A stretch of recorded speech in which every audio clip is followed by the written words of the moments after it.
Here's the screen. Al Jazeera America, they're talking about fake news. You're in the stream. We're live on Al Jazeera and YouTube. Fake news. If you tweet, watch TV, or even just talk politics with your friends, it's a phrase that you can't escape. But what does it really mean? Today, the stream explains.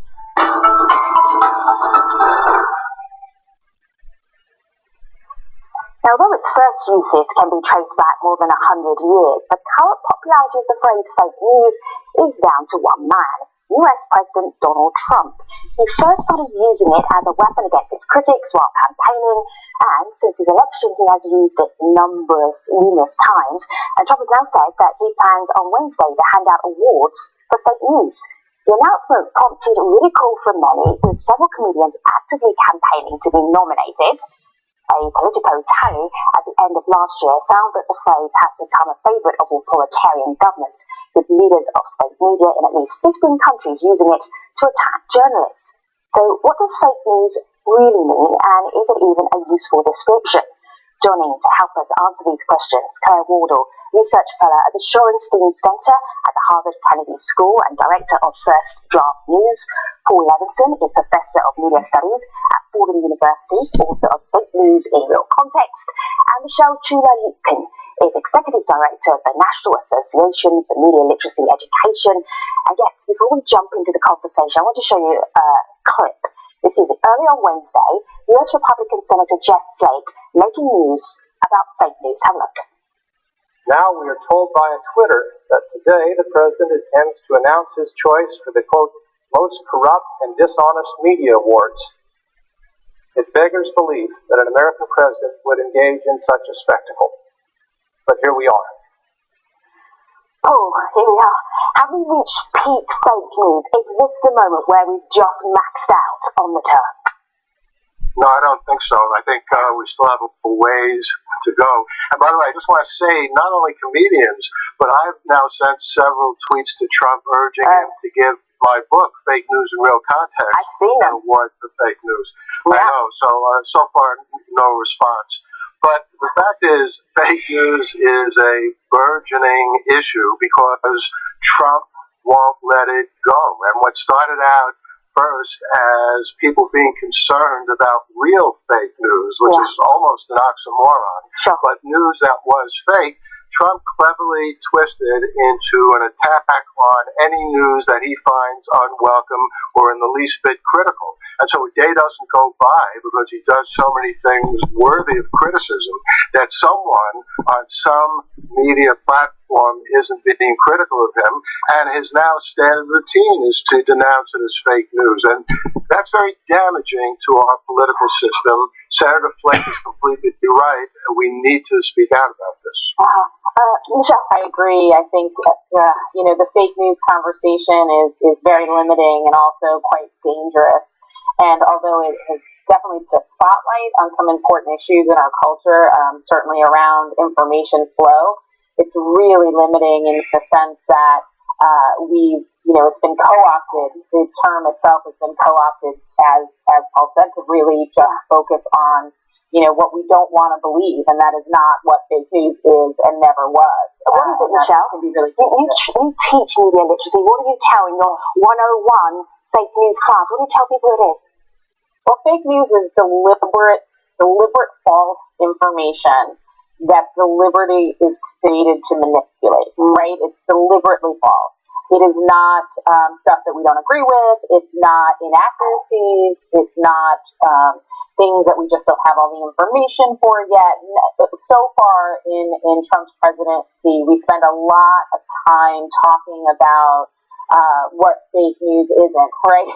Because he's really focused on it being all that shines a negative light on him and his administration. And anyone that's been doing this work for as long as we have knows that that is absolutely not the case. And it's actually not. Let me just say, the New York Times has long had an errata section at the bottom of the front page where they list the mistakes that they make. The media are run by human beings. People make mistakes all the time.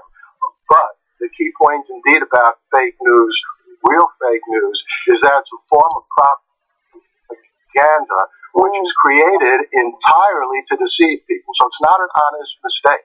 It's not something that's just false. It's something that's intentionally false. Claire, let me show you this. We asked our audience, Claire, to define fake news, and we got so many definitions. Have a look at some of them.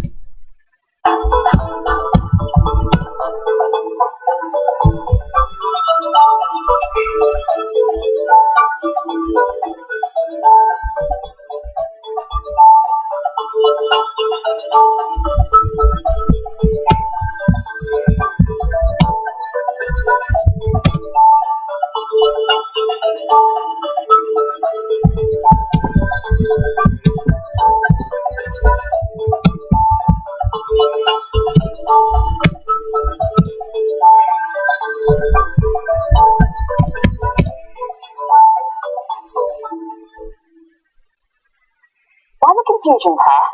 I mean, everybody's So I got just a have to different say this. definition. Why? Well, this is why your program is so great, because your audience members are so smart. But I actually don't use the term F asterisk asterisk asterisk news for this reason, because actually it means so many different things to so many different people. It's actually become entirely meaningless. And I do love the stream because you allow us a long time to discuss really complex issues, but we shouldn't be doing a show about this because Trump has won. He had a sensationalist tweet, and the journalists have run towards him, and we're now having a show discussing it. So, as ever, his tweets have led to more coverage, and we shouldn't be doing it because the term is meaningless and it's dangerous. All right, let's make I disagree with that. I disagree with that completely. What Trump is doing is undermining our media. He's undermining our legitimate media. When he calls out Jim Acosta on CNN and says, "You're fake news," and when he bellows about NBC and the New York Times and the Wall Street Journal and denies things that we have him on videotape saying, when he makes those attacks, he's attacking the very foundation of media and journalism in a free society. That's exactly that's why it's so important. No, I completely agree. It's so important that we shouldn't trivialize it. We should talk about it in a way it's very thoughtful. Let me put this to you. This is Tutalini Asina. Have a look here, what he shared with us. It is incredibly frustrating that we give the term legitimacy by continued use. And let me just go across here to where Claire has been talking about fake news. And she actually won't even say the word. She says F asterisk asterisk N asterisk asterisk. And I remember the very first time we talked to you, you said it was a misinformation ecosystem, Claire. You wouldn't even say the word. Can we navigate this without even saying the word? I was talking about misinformation, which is mistakes that people don't mean any harm. We mean disinformation, where people know it's harmful and they're deliberately pushing out. I was talking about propaganda. And my issue about the term news is it's focused on text. A bigger issue of visuals. The biggest vehicles of disinformation are visuals, memes, videos, and actually when we keep focusing on these websites, we're missing that. The platforms aren't analysing visuals, we don't take them seriously, and actually much more powerful because our brains are a lot less likely to be critical of visuals. So I just think the term is unhelpful. I completely agree with Paul. This is one of the most serious issues we currently face. The undermining of free press globally is terrifying. So the idea that we're talking about an awards, I just think we should have a different conversation on a different day about a really serious topic. All right. I would just say that the truth is that if we can take this fake news conversation and leverage it to have the bigger conversations and the more important conversations about how we understand the information ecosystem as a whole, that's what's really important to me. It's that we do not understand, and we do not, certainly in the United States, really teach our students to understand the entire information landscape. And that's everything from misinformation to inaccuracies to fact to fiction to credibility to bias to all of these layers. The information ecosystem is so nuanced, and by just focusing on fake news, we're limiting ourselves to being worried just, are we duped? Is this true? And those are not the conversations that are going to help us understand the information ecosystem which we are living in. And it's really important that we move beyond fake news in that way. And I agree with Claire and Paul. This is really vital. So how can we leverage this moment in time to put a spotlight on these bigger issues about understanding information as it exists today? Okay, let's do some leverage. Yeah, this is Mark Lola. Hold tight for a moment. This is Mark Lola from CBS. I just want to clarify what's happening on Wednesday. It says the White House will be announcing fake news awards later today. This is real. I'm sure you're all waiting to see if you're big winners. This is Sanders. She's telling reporters. Here she is. She's the White House spokesperson, as you well know. Let's go back to Senator Jeff Flake. He's a Republican senator. When we're talking about leveraging this conversation, what is important? He pointed that out earlier today on the Senate floor. Have a look. This feedback loop is disgraceful, Mr. President. Not only has the past year seen an American president borrow despotic language to refer to the free press, but it seems he has now, in turn, inspired dictators and authoritarians with his own language. That is reprehensible. Claire, Gwen Lister here says on Twitter, she tweeted this to us, this is about news leaders, what they don't like. The truth hurts. This is what we're really talking about. We're not talking about news that isn't real. We're talking about what political leaders don't want to tell their public. Absolutely, and now because of social media, politicians had to rely on the media to get their message out up until 5, 6, 7 years ago. Now they can talk directly to their people via social media. So by discrediting the mainstream media, they say, don't go over there, don't listen to that information, just come straight to me. You can't trust them. So this is part and parcel of the role of social media in societies. But it's exactly this. This has become a slur for any politician to put down the types of information they don't like, investigative reporting they don't like. And that's why it's so dangerous and so worrying. I agree. Let me just say something about visual media, though, because I think this is important. Claire made this point earlier. You know, there's a general expression, seeing is believing. And what that does is it makes a video or a photograph much more likely to be able to deceive someone, because we sort of psychologically think if we're looking at an image or even an image in motion, then somehow it must be true. And this actually vastly predates Trump. There's an infamous photograph of Abraham Lincoln, in which he looks very presidential. It turns out they put Abraham Lincoln's face on someone else's more attractive body. Yes, exactly.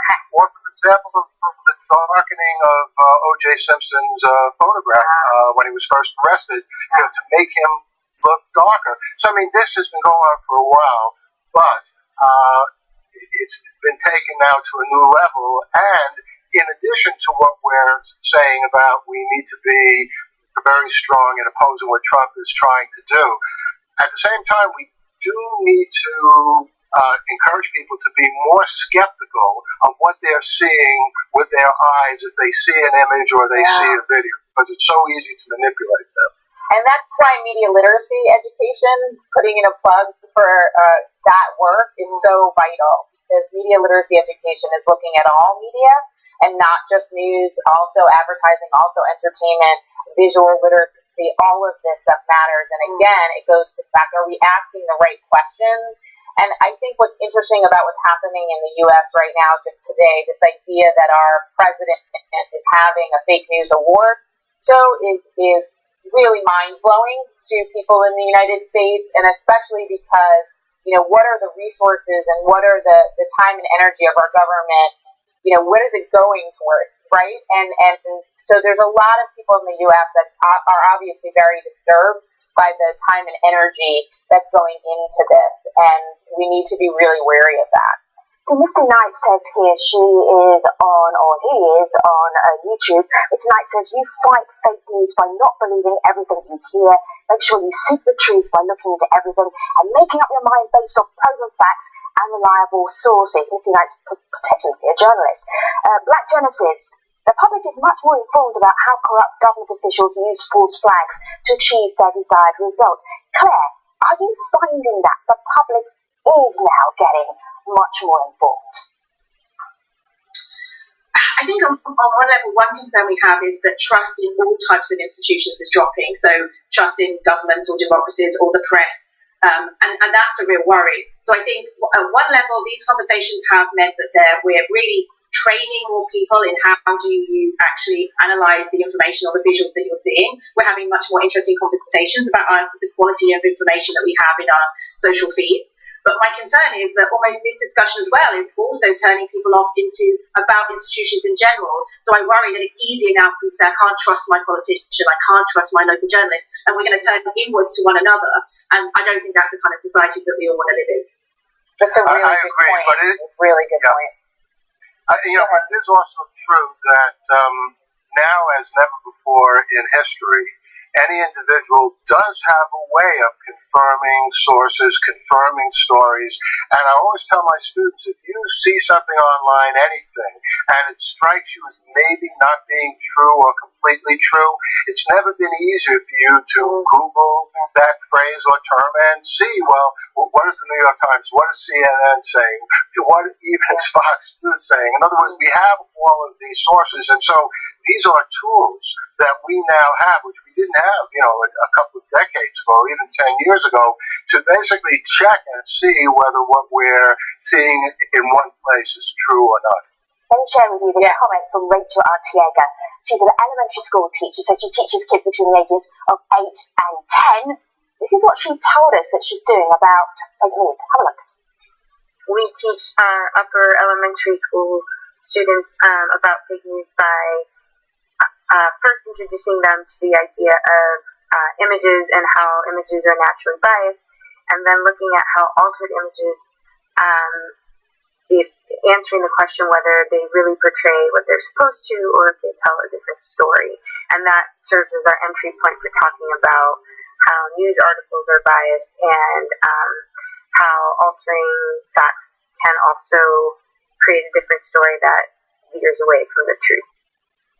Michelle, this is your love. This is your life. This is what you do. Yes. Education.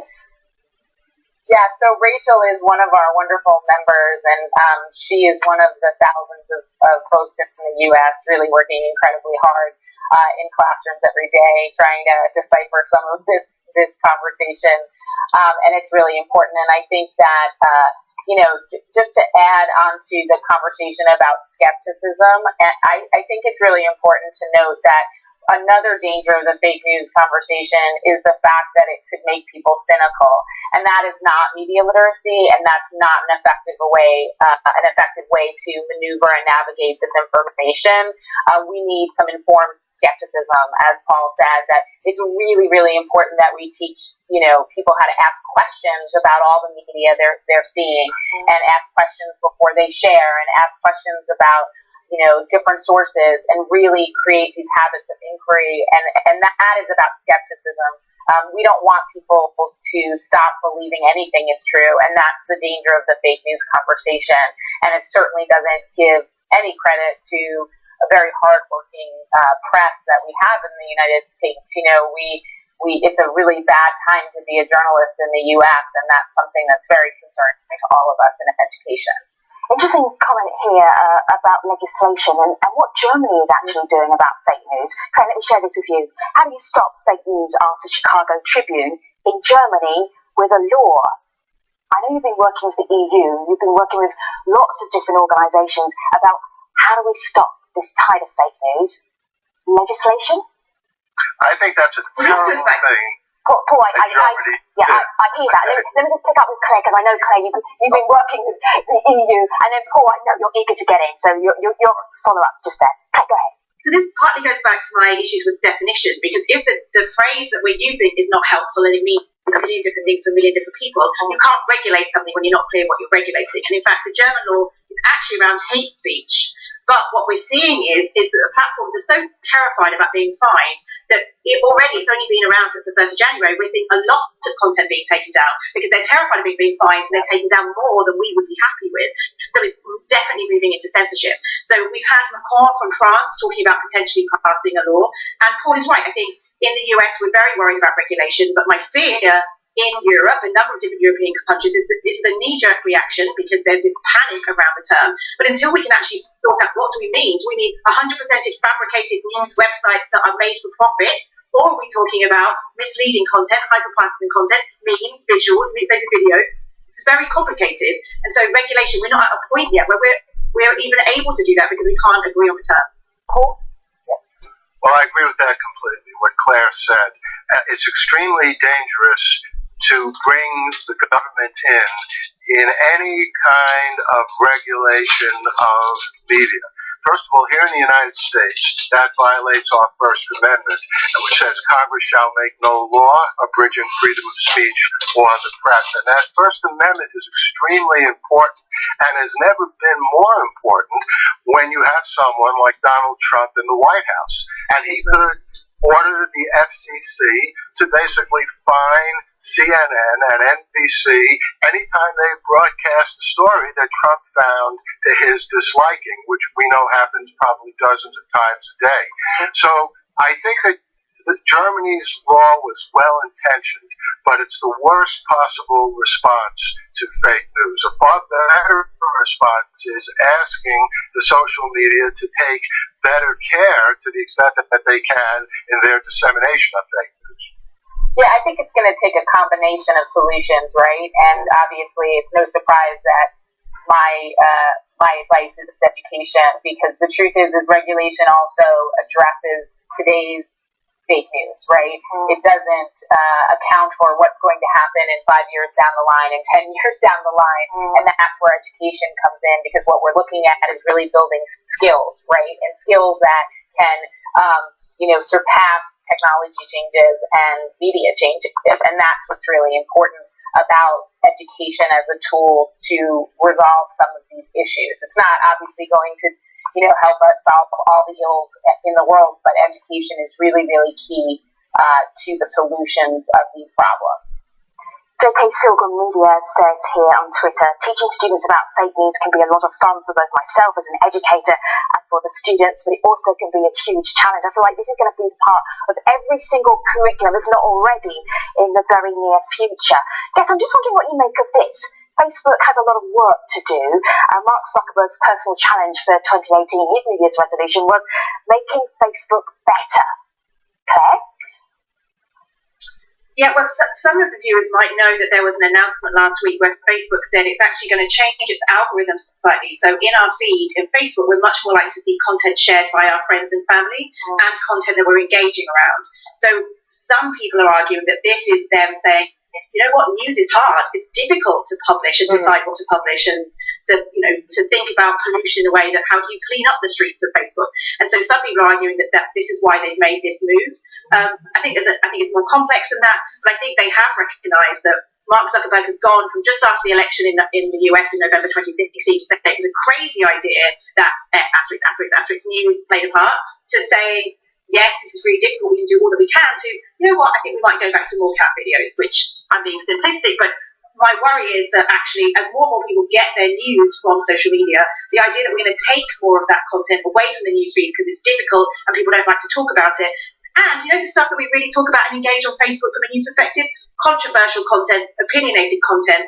And my fear is that the algorithm is going to be driven in a way that we're just going to get more sensational news and not the information that we need to know as citizens living in a society.